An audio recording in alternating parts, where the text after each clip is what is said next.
Mengenali hal-hal yang berada dalam kendali Anda dan hal-hal yang berada di luar kendali Anda akan sangat membantu Anda menguasai skill public speaking. Kok bisa? Saat ini saya sedang membaca buku dari Joe Hart dan Michael Crom. Bukunya judulnya adalah Take Command atau Ambil Kendali. Di dalam buku ini ada satu bahasan yang menurut saya itu sangat powerful banget ketika berbicara mengenai mengendalikan emosi. Kita sering membahas ya teman-teman ya, ketika bicara mengenai komunikasi, komunikasi itu adalah proses mengirimkan pesan dari seorang komunikator atau public speaker kepada audiens atau kepada orang lain. Namun untuk menguatkan komunikasi kita, di balik pesan itu harus ada yang namanya kesan. Dan kesan itu merupakan bagian dari emosi. Dan seringkali emosi itu bisa menguatkan komunikasi kita atau sebaliknya, menghambat atau melemahkan komunikasi kita.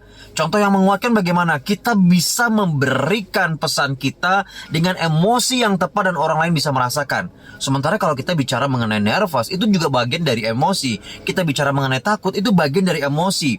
Yang terkadang ketika kita salah menanggapi, ketika kita salah memperlakukannya, itu bisa melemahkan kita. Ada hasil sebuah riset yang menghasilkan sebuah formula yang disebut dengan diam selama 90 detik atau 1,5 menit.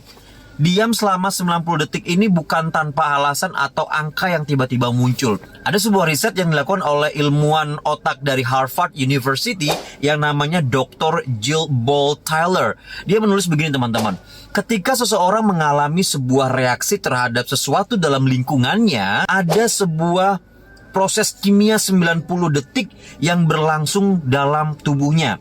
Dan ingat teman-teman, sesudah itu tanggapan emosional apapun yang masih ada adalah emosi yang dipilih oleh orang itu untuk tetap dialaminya secara berulang-ulang. Jadi 90 detik, diam 90 detik itu kita bisa merasakan emosi apa yang terjadi dalam diri kita.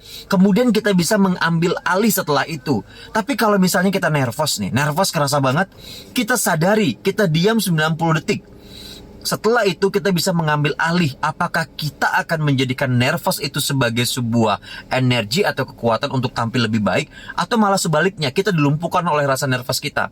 Nah, public speaking mengajarkan tentang itu. Ketika kita mengalami nervous, beri waktu 90 detik untuk mengatur napas kita, kemudian berkomunikasi dengan diri sendiri, yakinkan bahwa nervous itu merupakan sebuah alarm yang kita miliki untuk bisa tampil lebih maksimal. Makanya dikatakan juga di sini begini, kita dapat menyaksikan dan merasakan apa yang terjadi, dan selanjutnya kita dapat melihatnya berlalu.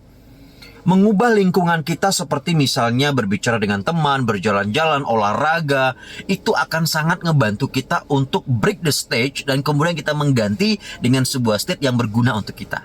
Dan ini sangat powerful, teman-teman boleh coba. Gunakan formula 90 detik, diam sejenak, sadari, kemudian berikan penanganan yang tepat untuk rasa nervous atau emosi lain yang hadir ketika kita berkomunikasi. Semoga bermanfaat, selamat berlatih, selamat menguasai skill public speaking. Speak more in confidence, I'm ready. Sampai jumpa.